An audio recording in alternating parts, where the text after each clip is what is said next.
오늘 저희가 함께 살펴볼 자료는요. 와, 이거 정말 한편의 부동산 추리 소설 같습니다. 아, 추리소설이요? 네. 배경은 바로 대한민국 재개발의 끝판왕 한남 3구역이고요. 네, 사건 번호 2024 타경 2599. 맞습니다. 그래서 오늘 저희의 임무는 이겁니다. 과연 이 물건이 용산의 심장부로 들어가는 합법적인 하이패스 티켓일까? 아니면 뭔가 교묘하게 파놓은 함정일까? 이걸 샅샅이 한번 파헤쳐 보겠습니다. 네, 보내주신 자료가 바로 부동산 전문 채널에서 20년 경력의 경매 전문가와 나눈 대담 내용이 핵심인데요. 저희는 이 대담을 나침반 삼아서 몇 가지 중요한 포인트를 짚어볼 겁니다. 어떤 것들이죠? 첫째는 왜 이렇게 많은 매물 중에 하필 이 경매 물건이 지금 스포트라이트를 받는가? 타이밍이 중요하군요. 그리고 둘째, 일반 매매로는 절대 얻을 수 없는 경매만이 가진 결정적인 이점이 대체 뭔가? 마지막으로 이런 엄청난 기회 뒤에 혹시 숨어 있을지 모를 치명적인 위험은 없는지 그 권리관계를 현미경으로 들여다보듯 분석해드리겠습니다. 맞아요. 자료 보니까 이미 이주율이 96%를 넘어섰다고 하더라고요. 네, 사실상 빈 땅이나 다름없죠. 곧 착공에 들어간다는 건데 모든 게 거의 끝난 이 시점에 나타난 마지막 기회 같아서 더 흥미진진합니다. 자, 그럼 이 보물 지도를 한번 펼쳐보죠. 사건 번호 2024 타경 2599. 도대체 어떤 물건입니까? 지도를 펼쳐보면 주소는 한남동 568-109번지 일대고요. 지상 2층짜리 단독주택입니다. 네, 토지 면적이 약 32평, 건물은 지하실까지 합쳐서 약 30평 정도 되고요. 아, 토지가 32평이군요. 네, 그런데 여기서 아주 중요한 사실이 하나 있어요. 이 낡은 건물의 현재 상태는 사실 전혀 중요하지 않다는 겁니다. 네, 중요하지 않다뇨. 감정가가 34억이나 되는데 건물이 중요하지 않다는 게 좀 이상하게 들리는데요. 왜냐하면요, 자료에 따르면 2025년 4월부터 이미 높은 펜스가 쫙 둘러쳐져 있어요. 아, 이미요? 네. 그래서 일반인은 아예 접근조차 할 수가 없는 상태거든요.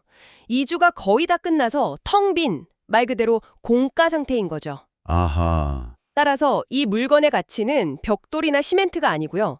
미래에 이곳에 들어설 최고급 아파트, DH 한남의 입주 자격, 즉 입주권이라는 이 무형의 권리 하나에 전부 담겨 있다고 봐야 합니다. 아, 그러니까 낡은 집을 사는 게 아니라 미래의 새 아파트 입장권을 사는 개념이군요. 정합합니다. 그렇다면 그 입장권의 등급이 중요하겠네요. 이게 이코노미석인지 비즈니스석인지. 와, 정말 정확한 비유입니다. 그리고 그 등급을 결정하는 게 바로 토지 지분이에요. 토지 지분. 네. 자료에서 전문가가 이 부분을 아주 강하게 강조하는데요. 이 물건 토지 지분이 32평이거든요. 이건 한남 3구역 내에서도 상당히 넓은 축에 속합니다. 아, 그래요? 이게 왜 중요하냐면 재개발 사업에서는 토지 지분이 넓을수록 조합원 자산 가치를 높게 평가받아요. 그리고 그게 곧 좋은 동, 좋은 층을 배정받을 확률로 바로 이어지기 때문입니다. 아하, 그럼 이 정도 토지 지분이면 그냥 DH 한남에 들어가는 수준이 아니라 그중에서도 모두가 원하는 그 한강이 보이는 로열층을 받을 수 있는 VIP 티켓에 가깝다. 이렇게 봐도 될까요? 네, 자료의 분석이 바로 그 점을 가리키고 있습니다. 단순히 넓은 평수를 받는 걸 넘어서 그중에서도 가장 비싼 값에 거래될 알짜를 선점할 가능성을 손에 쥐는 셈이죠. 알겠습니다. 물건의 잠재력은 충분히 이해가 됐습니다. 그런데 여기서 좀 근본적인 질문이 생겨요. 이렇게 좋은 물건이면 그냥 부동산 가서 사면 되는 거 아닌가요? 그렇죠. 왜 이렇게 복잡하게 경매라는 방식으로만 사야 하는 건지 일반 매물로는 안 나오는 겁니까? 바로 그 지점이 이 물건의 가치를 폭발시키는 핵심입니다. 결론부터 말씀드리면 이건 일반 매매로는 살 수 없는 물건이에요. 살 수가 없다고요? 네. 자료에서 2026년 1월 21일자 한경 기사를 인용하는데 거기서 두 개의 거대한 규제라는 벽이 등장합니다. 그리고 경매는 그 벽을 합법적으로 통과하는 유일한 비밀 통로가 되는 거죠. 규제의 벽을 통과하는 비밀 통로라니 점점 더 흥미진진해지는데요. 그 첫 번째 벽이 뭔가요? 첫 번째 벽은 바로 토지거래 허가제입니다. 아, 토지거래 허가제. 네, 지금 용산구 전체가 토지거래 허가구역으로 묵혀 있잖아요. 그래서 여기서 땅을 조금이라도 포함한 부동산을 사려면 구청의 허가를 받아야만 해요. 그렇죠. 문제는 그 허가 조건이 아주 까다롭다는 겁니다. 대표적인 게 바로 2년간 실거주 의무죠. 아, 직접 살아야 되는 거? 맞습니다.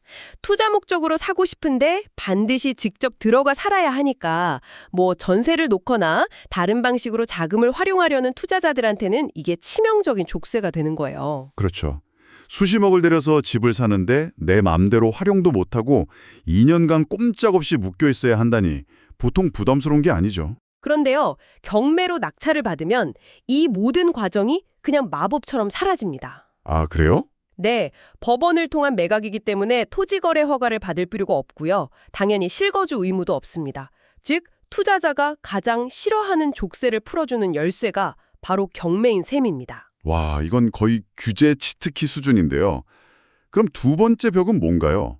어쩌면 이게 더 중요할 수도 있겠다는 생각이 드는데요. 맞습니다. 두 번째 벽은 훨씬 더 높고 단단합니다. 바로 자금 조달 계획서 제출 의무입니다. 아, 자금 출처. 네, 일반 매매로 이런 고가 부동산을 사려면 내 돈이 어디서 났는지 아주 상세하게 증빙해야 합니다.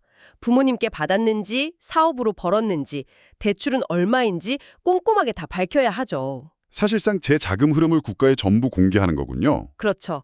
그런데 자료의 표현을 빌리자면 이런 과정을 불편해하거나 자금 출처를 드러내기 곤란한 현금 자산가들이 분명히 존재한다는 겁니다. 그럴 수 있겠네요. 경매는 법원의 강제 매각 절차라서 이 자금 조달 계획서 제출 의무가 면제됩니다. 아, 이것도 면제가 되는군요. 네, 이건 단순히 편의성의 문제가 아니에요. 어떤 분들에게는 거래의 성사 자체를 결정하는 가장 중요한 요소가 될 수 있습니다.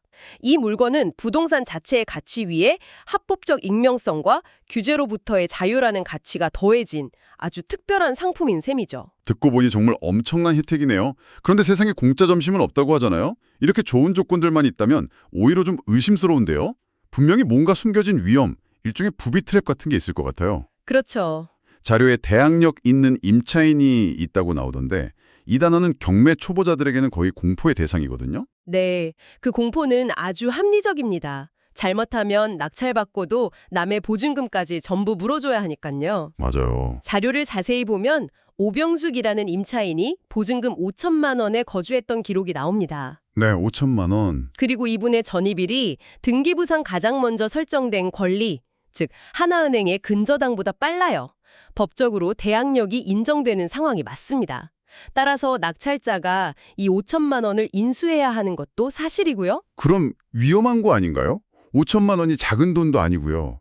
게다가 혹시 이 임차인이 다른 권리를 주장하거나 이사를 안 나가고 버티면 어떡하죠?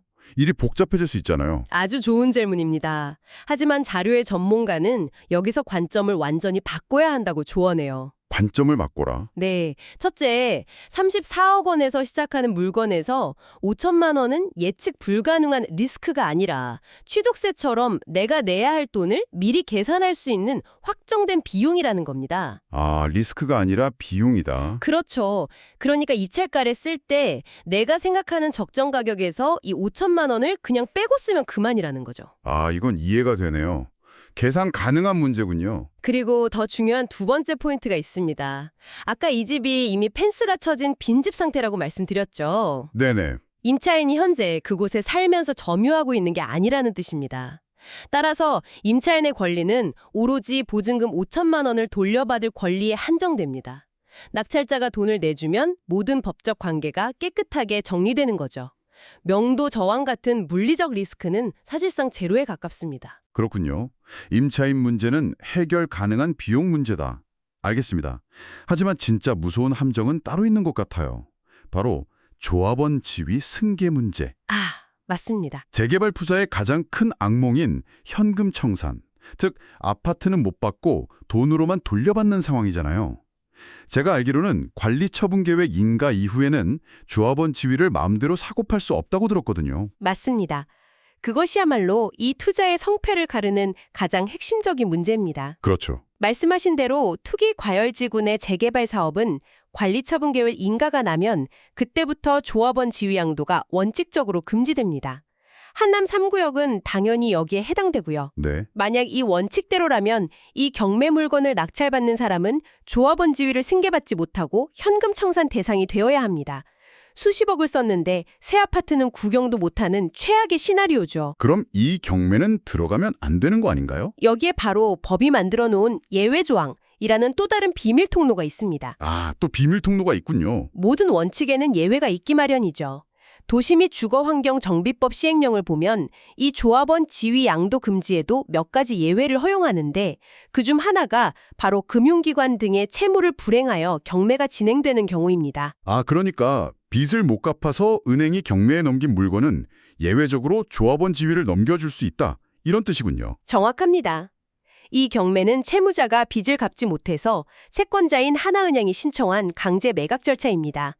따라서 이 예외 조항에 딱 해당돼서 낙찰자는 조합원 지위를 안전하게 승계받을 수 있을 것으로 보입니다. 아하. 법이 투기 목적의 거래는 막지만 채권 회수를 위한 불가피한 시장 퇴출까지 막지는 않겠다는 그런 취지인 거죠. 정말 아슬아슬한 법의 경계선에 있는 물건이네요. 그렇죠. 그래서 자료의 전문가도 마지막까지 절대 방심해서는 안 된다고 거듭 강조합니다. 그까지요. 네.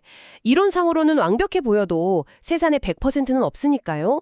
입찰에 참여하기 전에 반드시 조합 사무실에 직접 전화해서 사건 번호 2024 타경 2599 물건이 조합원 지위 승계에 문제가 없는지 혹시라도 현금 청산 대상은 아닌지 최종적으로 확인하는 절차, 이른바 크로스 체크는 선택이 아닌 필수라고 말합니다. 아, 마지막 확인 전화. 네, 제가 아는 어떤 분은 비슷한 경우에 이 마지막 확인 전화를 안 했다가 몇 년간 소송에 휘말린 적도 있어요.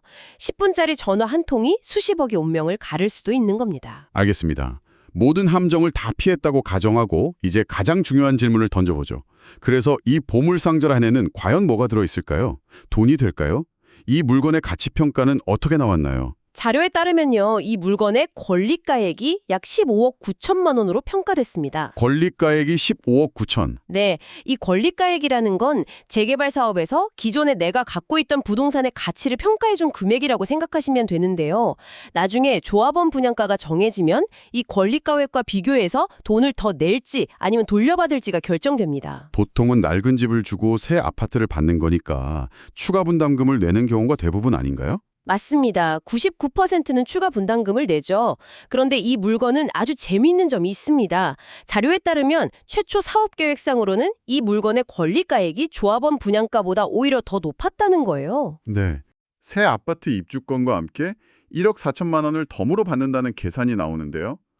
이게 가능한 이야기인가요? 네, 초기 계획상으로는 그랬다는 겁니다. 물론 이건 확정된 미래는 아니에요. 아, 그렇죠. 자료에서도 언급하듯이 현재 DH 한남을 더 고급스럽게 짓기 위해서 설계 변경이 진행 중이고 공사비도 많이 올라서 최종적인 분담금은 분명 변동이 있을 겁니다.